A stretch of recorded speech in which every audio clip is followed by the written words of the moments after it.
नमस्कार दोस्तों, जिस पहाड़ को कुदरत ने लाखों सालों में बनाया है, आज का एक इंसान जिसने कल धरती पर अपना कदम रखा, कह रहा है तू पहाड़ नहीं है क्योंकि तू 100 मीटर से छोटा है।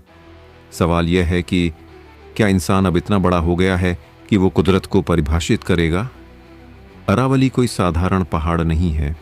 ये दुनिया की सबसे पुरानी पर्वत श्रृंखलाओं में से एक है। ये थार के रेगिस्तान को रोकती है, दिल्ली एनसीआर को धूल से बचाती है, जमीन के नीचे पानी भरती है और उत्तर भारत की सांस बनकर खड़ी है।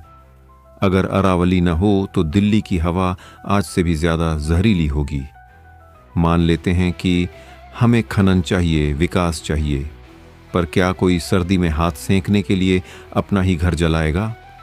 अगर सिर्फ 10% जमीन चाहिए थी तो पूरे पहाड़ को परिभाषित करने की क्या जरूरत थी? क्यों कहा गया कि जो 100 मीटर से छोटा है वो पहाड़ नहीं है? क्या खनन लेने के लिए पहाड़ को नकारना जरूरी था? इससे उनकी मंशा साफ साफ झलकती है। समझिए इस खेल को। अगर पहाड़ 120 मीटर का होता तो शायद परिभाषा होती। 150 मीटर से छोटा पहाड़ पहाड़ नहीं है, और फिर भी वो पहाड़ कटते, क्योंकि हर हाल में उसे कटना ही था।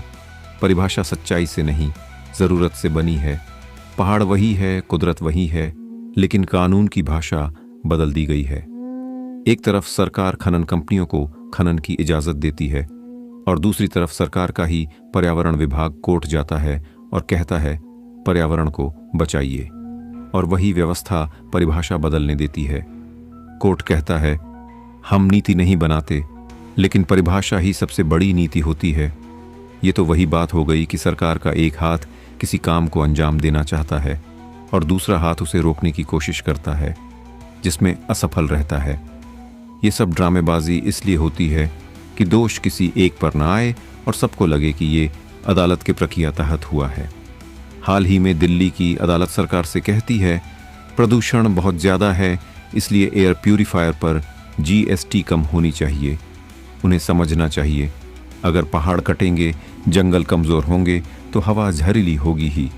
तो क्या ये जनता की भलाई है? हवा खराब होने दो, पर मशीन और मास्क सस्ती कर दो। सबसे खतरनाक बात यह है कि एक 5 फीट और 50 से 70 किलो का इंसान जो कुछ किताबें पढ़कर ये कहने लगा है कि जो मेरी परिभाषा में न आए वो अस्तित्वहीन है। पहाड़ को कुदरत बनाती है, सरकारी फाइलें नहीं। नदी को कोई अनुमति नहीं देता, सूरज को कोई प्रमाण पत्र नहीं चाहिए। ईश्वर की कला को पहचान देने वाला इंसान कौन होता है? इंसान धरती पर केवल 70 से 80 साल का मेहमान है। पहाड़ तो लाखों साल से यहाँ है। मालिक वह होता है जो संभालता है, इस्तेमाल करने वाला मालिक नहीं, उपभोक्ता होता है। अगर हम कुदरत को नकारेंगे तो कल अवश्य कुदरत हमें नकार देगी। आज सवाल यह नहीं है अरावली पहाड़ है या नहीं, सवाल यह है क्या इंसान खुद को कुदरत से एक बड़ा समझने लगा है? अगर हाँ, तो याद रखिए, कुदरत को हराने की चाह रखने वाला आज तक कोई मुकदमा नहीं जीता। अरावली बचाओ, क्योंकि मशीन नहीं, कुदरत ही हमें सांस देती है। धन्यवाद दोस्तों।